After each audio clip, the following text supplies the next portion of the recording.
Telling tales with the glow. Past the by-day Twitch star on the All right. So today we are over here in John chapter 11. We're doing 1 through 19. Now, this is interesting because as I was like kind of getting ready for the lesson today, I looked at this passage in a couple different versions, like the NIV, the New King James, all that kind of stuff, just kind of poking through, but not for the reason you might think. Usually when someone goes, I read this in 5 versions, it's because there's like a word in there that I'm like, I don't know that fits, or I don't know how that fits or whatever. And so you kind of start playing around with it, right? Like, what is that supposed to be? But today, the title was the one that grabbed me. Some versions call this section Lazarus died. Some versions call this Lazarus lives. Some versions, believe it or not, I think maybe it's the New Living, calls this Jesus's best friend. And I was like, look, that's bizarre. Now I know that's not the Bible. That's just trying to categorize what's happening. But I think all 3 of them titles work. I think all 3 work, and it gets right confusing. So as we get ready to jump in, I just want you to realize that there's a number of interesting things going on here. Mr. H, I did see your wall redemption. So go ahead and shoot me the image you want for the wall redemption, and we'll get her done. Probably won't see it till Monday, but we'll get her done. Crazy Honest, the Statler brothers were a great brand. They were. Miss Ducky, explain how it works. How which works? If I'm a day ahead of Sister Pineapple, does that make me a day older than her or not? No, I would say you're about 18 years younger than her. I think you're about 18 years behind her. Mr. H says Lazarus oversleeps. Man, you ain't wrong. You ain't wrong. All right.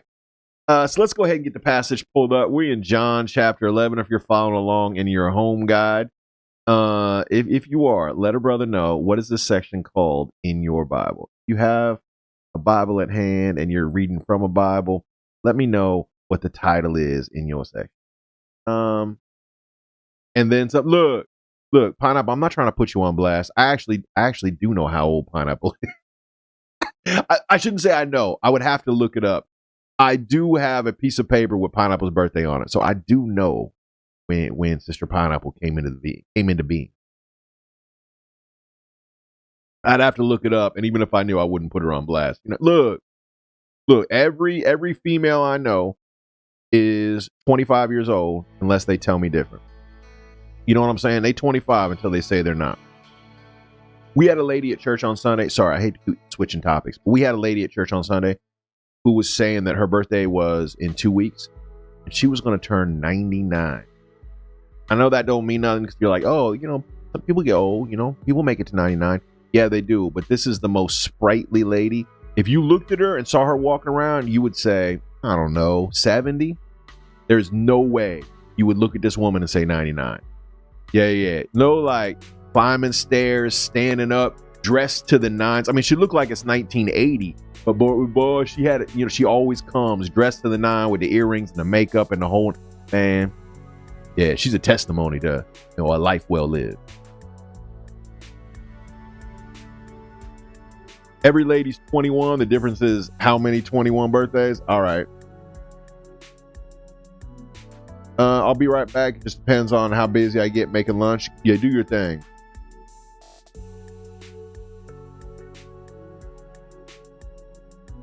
Somebody in my church, about a month ago, was talking about, like, you know, how happy they are to have such a young pastor. And I'm like, young? What are you talking about? How old do you think I am? And they're like, well, you're in your 30s, right? I'm like, 30s? Bruh. I'm well looking back at my 30s. My 30s? Bruh. No, man. That was a long time ago. When I was 30, my kids were like 4. You know what I mean? All right. So here's the concept of this passage. Ultimately speaking, Jesus's best friend dies. Now, he lived in Bethany and might have been a family friend or a childhood friend. We're not really sure. Exactly the familial relationship. I know we got lots of stories about Lazarus. We know a lot about Christ's family. What we don't know for sure is if it was a familial tie, right? or if this is someone Christ grew up with. You know, was this a kid down the street? You know, maybe when he's working in his carpentry shop, you know, his dad would hire Lazarus once in a while, or maybe they would hire Jesus to come on and work the field at Lazarus's place. We're not really sure, but we do know that they go way back. And there's not many characters in the Bible other than like his brother, his mom's, that Christ goes way back with. And Lazarus is one of them. Let's jump in. Verse 1. Now a certain man was ill, Lazarus of Bethany, the village of Mary.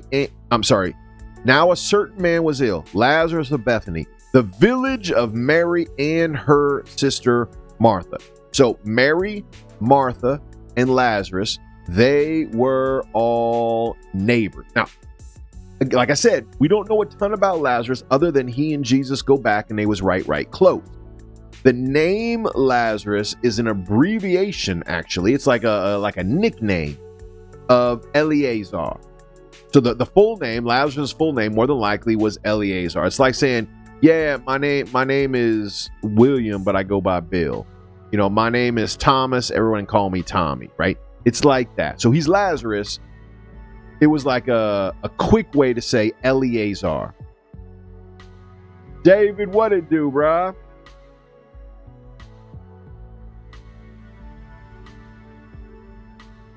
What's up, David? Let me give you a gold star. Thank you so much for the raid. Thanks for being here, my brother. David is in the house. What's up, David's Daily? What it do? What it do? I was thinking about you this week. I was planning on giving you a call. I'm glad you popped in so I can say, hey, what it do, though? North would just call him Laz. Yeah, if he was in, exactly. If someone came in and their username was Lazarus or Eleazar, we'd be like, what up, Laz? You ain't wrong. So that meaning, here's the point of that discussion, was not to make fun of Lazarus' name. The meaning of it is one whom God helps. One whom God helps. So the name literally means God steps in for this dude. Talk about a good name. Honestly, all of us should be called Lazarus, right? How many times have you been in a spot where you didn't know how you're going to get through something? And when you look back, you're like, that was a God thing. God helps. I love that. So that was Lazarus's, the meaning behind his name. And that's sort of the relationship he and Jesus had. David, I pray things are good with you. Coming in with the force. Get rated, nerd. Right. I like it, bro. I did have a friend pop in one of my shows once. I was playing Magic Online. I forget, it was like a pop-up stream that I did. I was trying out a new deck. It was me and somebody else. I was playing with somebody. Was I playing with Disco Bear? I can't remember. Somebody else in stream. We were just doing a friendly game. No, Donkey maybe. I think I was playing with Donkey. Anyway, and my friend from back in the day pops in and he goes, "What's up, nerds? What are you playing?"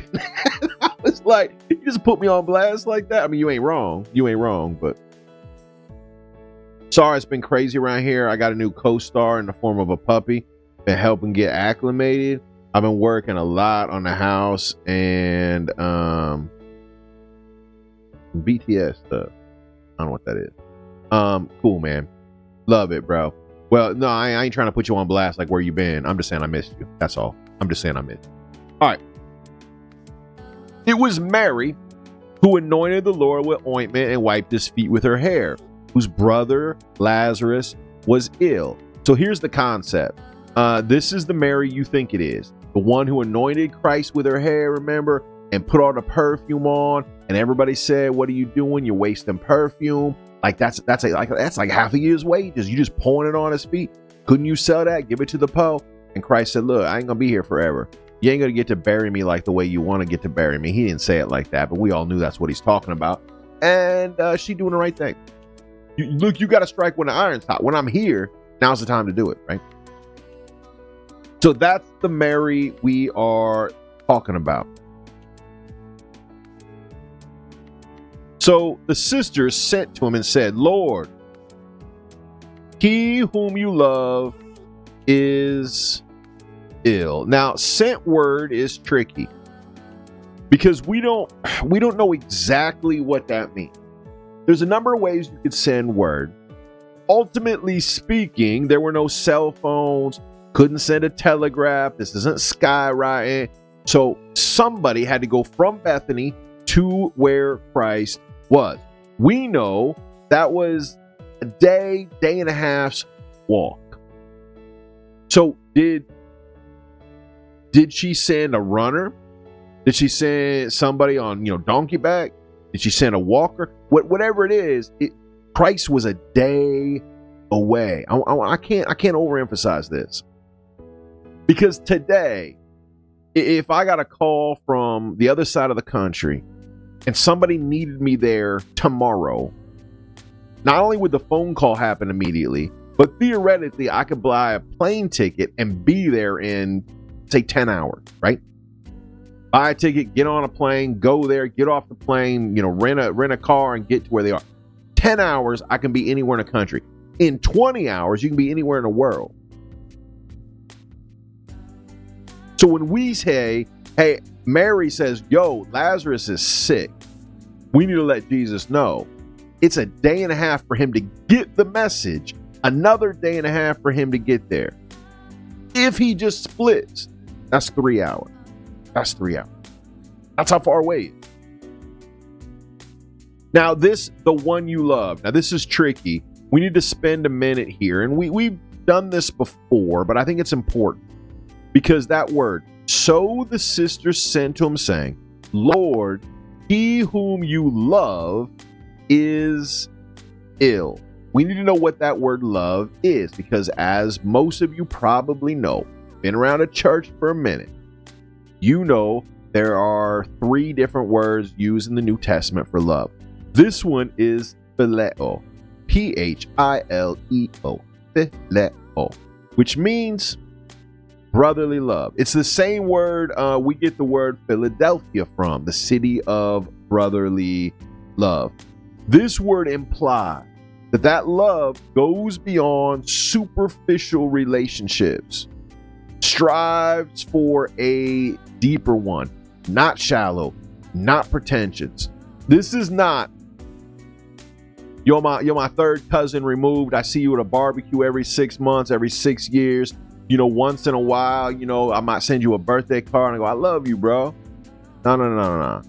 This is deeper than that. This is not a superficial relationship. This is not, I love you because Jesus said I had to love you. These are deep brotherly loves. So the sister says, Lord, he whom you phileo is ill. The person you love, that dude, your ride or die, that one that you strive with, that one that when you talk to them, you understand the words they're saying and you understand all the words they're not saying. That phileo love, that brotherly love. That person you can call and say, bro, I just got evicted. I need to move in 2 hours. And they're going to show up with a van, with a truck, with their kids to help you move. That dude is ill. We need you here. That's what the letter says. Revocation, what it do, bro? Revocation, I sent you a message today on Discord. I'm sorry that I didn't talk to you yesterday. I know you asked me a question and I hit you back. I had a day yesterday, bro. Had a day yesterday. Thanks for being here.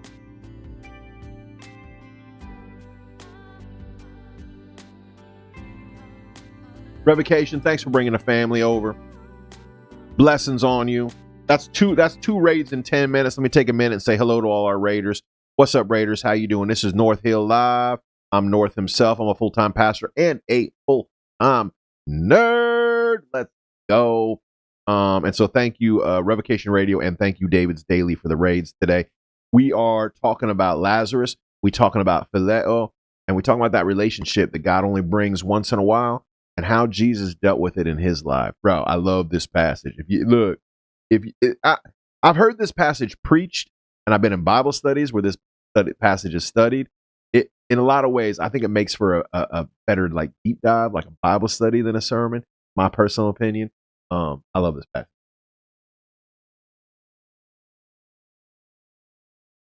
Good to see. No, I did hit you back though. I did hit you back.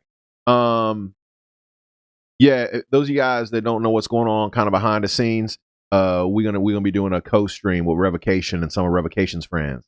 Yeah. It's gonna be a Monday. We're gonna game stream. I'm looking forward to it. We trying to work out the details. That's what we talking about. Look, we open up here, man. I pull the curtain back all the time. Look, I'll let you know how the donuts are made. You know what I'm saying? I ain't shy.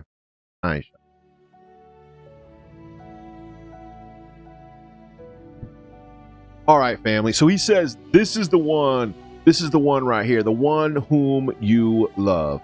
Now, like I said before, this is the kind of relationship that you drop everything and you go deal with it, right? If someone said, man, your ride or die's in the hospital, believe you me, I'm going to be there, right?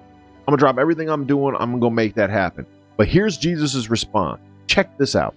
I already said it was a day and a half to get him a message, which means it's a day and a half for him to get there. So he's 3 days out. So no matter what he does, it's 3 days since the message was sent until Jesus could get there. Verse 4. But when Jesus heard it, he said, this illness does not lead to death. It's for the glory of God, so the Son of God can be glorified through it.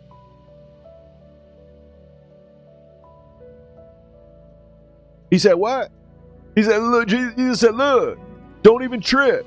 This kind of sickness he got, it don't lead to death. It don't lead to death. The illness is for the glory of God. Family. What is your struggle today? And is it for the glory of God? I want you to think about, honestly. Now, I ain't even trying to perpetrate. Do you have a struggle right now? And you've been asking God, why? Take this away. I'm sick. I'm ill. My legs don't work right. My finances aren't right. My relationship's not right. My church is broken. I'm struggling to worship. God, I don't know.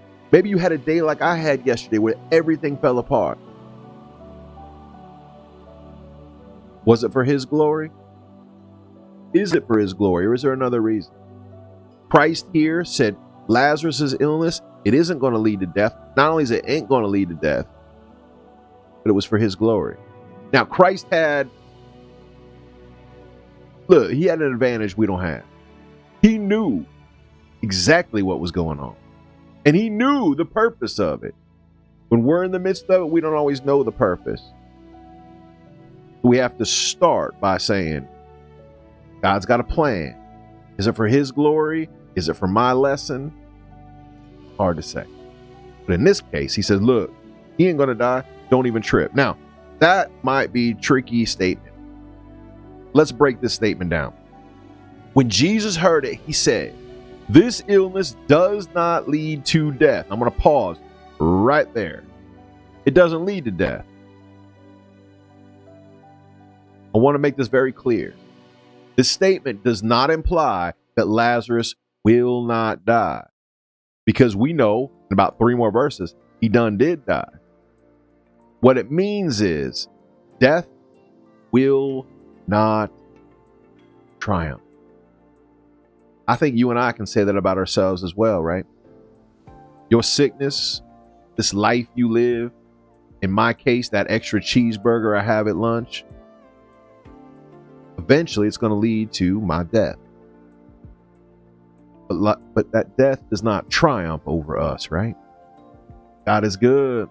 That's exactly what Jesus is saying.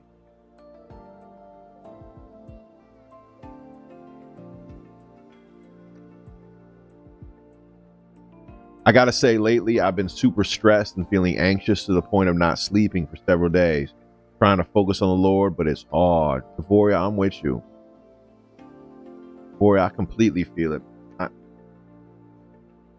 I know that, I don't know if you were here for my story. I think you were here for my story time at the beginning, and I laid out my day, and I know some of you were like, bro, all those things are small.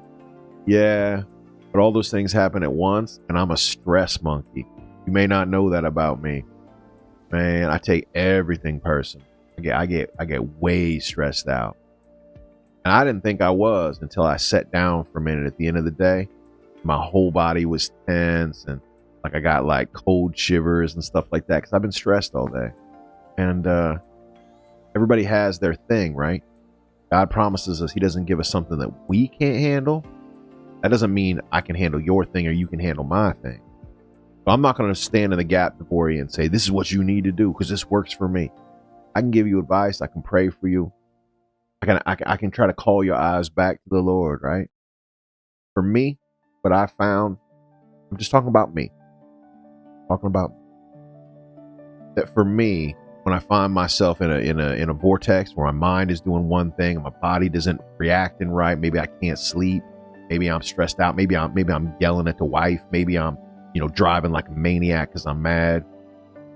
The last thing I want to do, me, talking about my personality. I don't know if you relate to this or not, but take it with a grain of salt. The last thing I want to do is I don't want to stop and worship.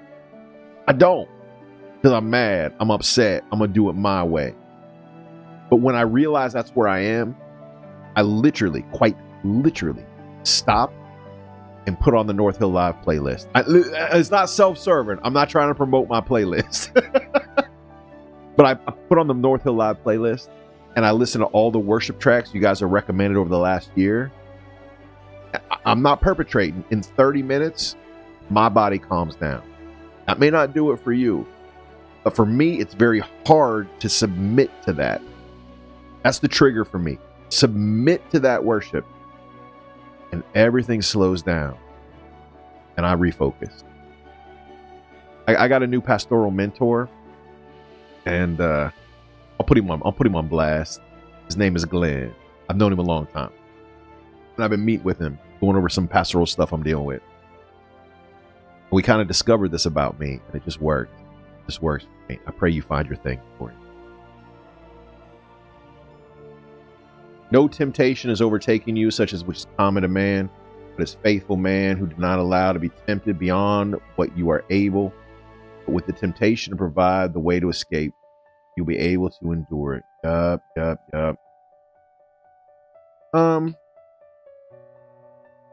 If you guys want to know what I'm talking about with the playlist, that's the playlist. It's free, by the way. It doesn't cost you anything. If you want to know, I try to put all the worship stuff we do on there. I miss some, but there's like 100 tracks that we've done for worship right there. If you want to listen to the North Hill Live. I just know a lot of people quote that. They refer to God not giving us more to handle as an issue, not to do with sin. I think they meant it out of context. I think God doesn't ever give us more than he can handle. Sunshine, I'm with you. I know that passage and general experience. When I meet people that have issues that I don't have, I see strength in them that I also don't have. And then they look at me and they go, how can you do this? And I'm like, I don't even think about that. Like that's easy for me, right? And so I at least in terms of the way I'm framing it. I've always said and known how hard it is for an anxious person in a position with the rest of the Lord, and something I've seen personally to struggle with. I got you. Consider it joy, my brothers, when you encounter various trials. Oh, we were just talking about this passage. Pineapple, was this last week or the week before? We just talked about this. Testing your faith brings about perseverance. Perseverance has perfect work. You can be perfect, completing, lacking nothing. Exactly. So you are given a test that you can overcome with God's help, as we were reminded by Sunshine. And on the other side of it, you're now stronger. Yeah, you've been perfected in that area. That little thing, you're now perfected. Yup. Yep, I got you, Sunshine. Yeah, it is that turnover, right? It's that turnover. Yep. And yeah, I'm stronger. Yeah, you wind up stronger on the other side. I'm not saying we don't borrow any of his strength. Yeah, I had that same inclination when my kids were little, and I would see other families with little kids, some of them born with like, a disability, or some of them born with a very specific personality trait or whatever. And we would always look at that and go, I wouldn't handle that child very well. And I'm sure they looked at my kids and said, I would not handle that child very well. And we were given the right one. I've tended to find that the thing you struggle with is the thing you most have empathy about and can help others with.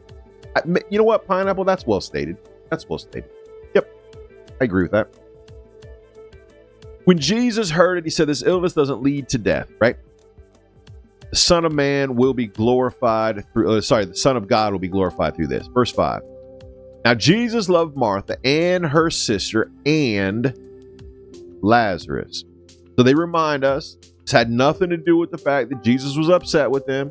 He loved them just like he did before. So when he heard Lazarus, check this out. Jesus, I'm going to read this one more time. I want you to get this in context. Jesus loved Martha and her sister and Lazarus. Jesus loved them. So, I love that that's the preface. Because Jesus loved Martha and her sister and Lazarus, so, right, that led him to do what? So when he heard that Lazarus was ill, he stayed 2 days longer in the place where he was. I want you to catch that. Because he loved them, instead of splitting to go be with them, he stayed 2 more days. God does not answer our requests in the time we expected. He just doesn't. He doesn't answer Lazarus. He doesn't answer Martha, Martha's sister. He don't do it. Mary, Martha, Lazarus need him. Because he loved them, he waited 2 days. That's hard. It's hard. I liken this to dealing with family members. There are family members that I love, and because I love them, I let them struggle on their own with things they need to figure out. If I swoop in and fix it, just like Sunshine Face said, you don't grow, right? You got to walk through it. And there are times that my love for a person means I remove myself from them for a minute. There are times when you love a child that you don't run over and pick them up every time they fall. They got to learn to do it, right? What love is. Love doesn't make it easy. Love oftentimes makes it harder. So because he loved them, he stayed where he was for 2 more days.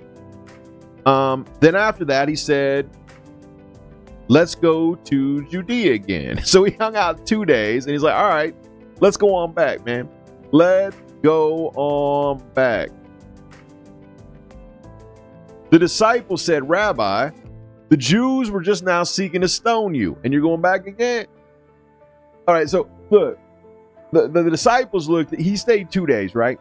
And after 2 days, he's like, all right, we're going to head back. And the disciples went, wait a minute. I know you got this message.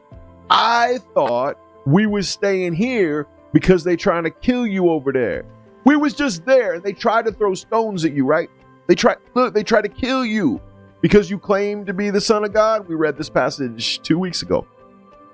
They tried to kill you. Now you going back. I thought you were hanging out here, even though you wanted to be there, because that was dangerous. Suddenly it's not dangerous. The disciples got it twisted, right?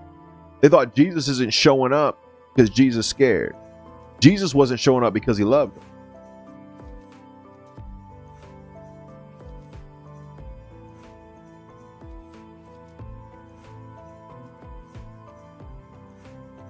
Sunshine said, my son going to prison caused me to learn to trust God even more. Sunshine, I think that watching our kids do good things, watching our kids make mistakes, watching our kids get punished by forces we can't control, whether that be financial or legal, relational.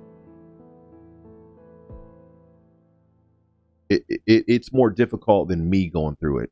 at least from the outside looking in. You know what I'm saying? It's difficult. Sunshine Faith, I'm sure that your faith had to grow through that. I guarantee. He wanted to give them a massive blessing, a massive kick of faith, a massive injection of hope. Thing so big it would stick with them through the good times and the bad times. For that had to happen. Lazarus had to die so we could be raised. Pineapple, you ain't wrong. My son going to prison also forced him to realize he can't fix everything and he needs help. I think God knew there was the only way to reach him.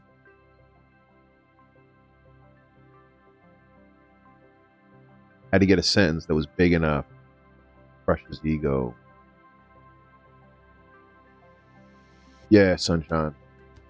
You know, I've heard it said that, you know, God can't put you back together unless you broke, right? You hear, we ran Celebrate Recovery here for a few years. We keep talking about bringing it back. Eventually we're going to. But when we ran Celebrate Recovery here, we heard people who've been addicted for years, and they always talk about hitting the bottom, hitting the bottom, hitting the bottom. When you hit the bottom, there's no way to look but up.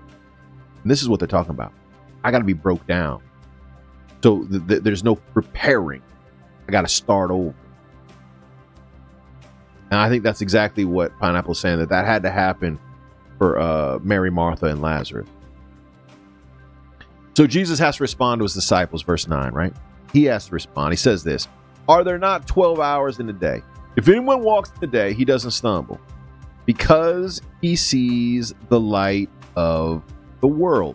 But if anyone walks in the night, he stumbles because the light is not in him. This is a difficult statement. Now, the Greeks, this was written during the time when the Greeks were powerful. And the Greeks, they portrayed death and sleep as twin brothers. That death and sleep were twin. And you would slide from one to the other. And so the words sleep and death are sometimes used interchangeably. That's number one. Number two, there's a double meaning here when Christ says, are there not 12 hours in the day? So the double meaning is an average portion of work time to do work and not waste time. It means allowing God to use you and not waste time. God, use me the way you want to use me. People who walk by the day are walking in that fellowship, walking in that convictions. Walking in the light is letting go of our own pride. All that stuff we want to hide by walking in the night, we let go of it all. We put it on Front Street. Jesus, Father, this is me. The ugly bits, the pretty bits, here's all of it. I want to be a person of the day. The only way to do that is to admit my brokenness. Show you the parts of me that don't work right. Show me that sin I've been hiding, trying to walk in the night. Verse 11. After saying this, here's where the big turn comes. After saying these things, he said to him, our friend Lazarus has fallen asleep, but I go to wake him up. See, that's that Greek thing, right? That I almost said double entendre. It's not that. There's a dual meaning here between sleep, falling asleep, and passing from sleep to death.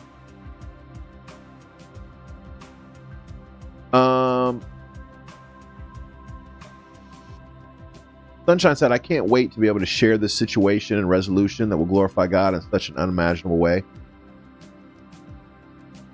Sunshine, we waiting to celebrate with you too. We waiting to celebrate with you. So the disciples at this point, they're a little shocked. They're not really sure what he's talking about because, like I said, there's this double meaning happening in the Greek. Verse 12, the disciples then said, Lord, if he's fallen asleep, he's going to recover. If he's fallen asleep, don't worry. You know, he's passed out. Maybe he had a fever. Maybe he's unconscious. Look, he's going to be good. He's going to be good. Jesus had spoken of his death, but they thought he meant he was taking rest, that he was asleep. So verse 14, Jesus told it plain. Lazarus has died.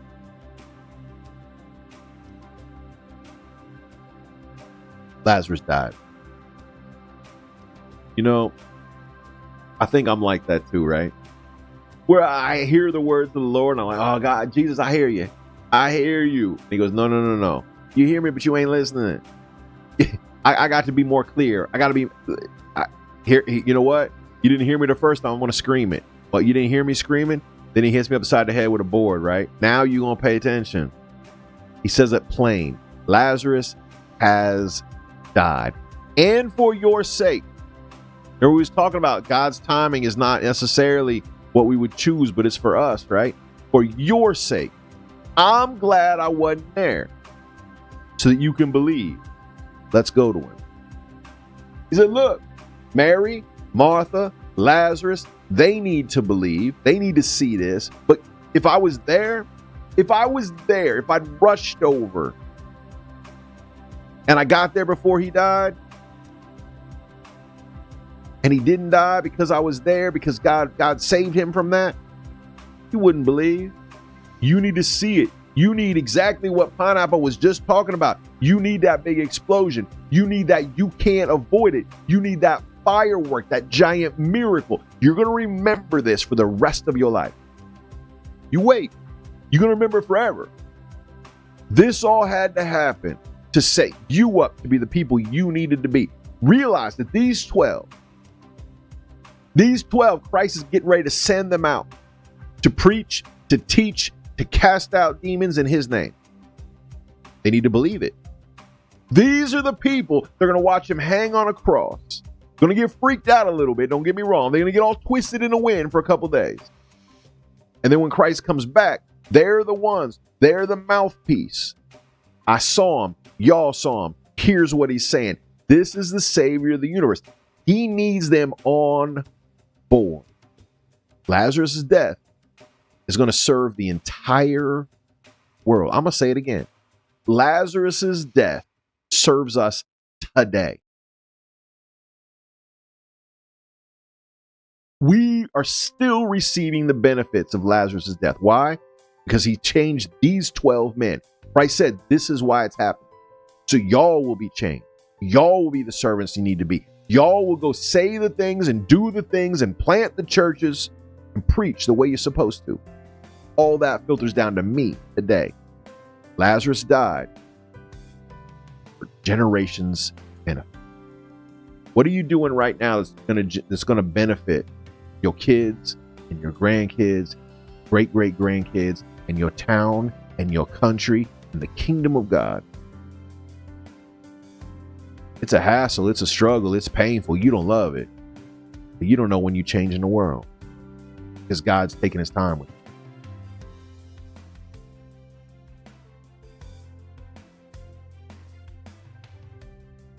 Toby said they needed to. Yeah, he needed to. Had to. All right. So I don't know about you, but everybody has a favorite in the Bible. And I got to admit, Thomas is up there for me. Thomas is up there. So here's what Thomas said.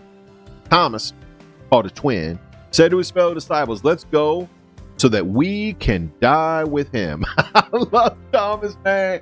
I love it. Look, Thomas is like, I don't believe you. I don't think that's really you. Let me put my finger right in your side. You know what I mean? We call him the doubter, but he's also the biggest swing, man. He takes the biggest. Sometimes he hits it out of the park. Other times he's the biggest whiffer in major leagues. You know what I'm saying? He take the biggest swing. He's like, look, if that's what we need, Jesus, you said this is what we need, then we're going to go die. Man, you got to love Thomas, bro. He missed the point, but he's all in. Yeah, exactly, Pineapple. He is all in.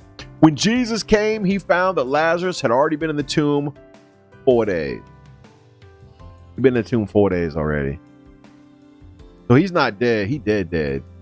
He's not dead. He's extra dead. He's not dead. He is decomposing. His body be breaking down. He dead. Bethany was near Jerusalem, 2 miles away. Many of the Jews had come to Martha and Mary to console them concerning their brother. So when Martha heard that Jesus was coming, she went to him. But Mary remained seated, and she was in the house. family, this is where we're closing today. And I know you're like, wait a minute, you're closing before he's resurrected? Now we're going to do the resurrection. We're going to have a resurrection party for him next week. Here's my thought. This is why I'm closing here. There are times where we feel like Jesus, the Holy Spirit, the Father, does not hear our pleas. You've ever spent time in your prayer closet? Jesus, take this affliction from me. Take this pain from me. Take this struggle from me. Give me that check in the mail that'll take care of all my financial struggles. And you feel like he leaves you hanging? I think it's important to realize that he is hearing. He does know you. There's this massive plan in the background. Maybe we don't see it. You may never see it. It may happen the day after you shove off this mortal coil. That don't mean it's not real. Here at North Hill Live, it's important to realize that we can only do this because our mods keep us safe, keep us on track. We're going to put them through mad work come August for Side Quest Summer Camp. So I want to make sure I'm always giving my love back. We have the world's greatest mods. God bless you guys. I'll see you Thursday. When the chat gets wild and the memes fly free, there's a crew that keeps it cool as can be.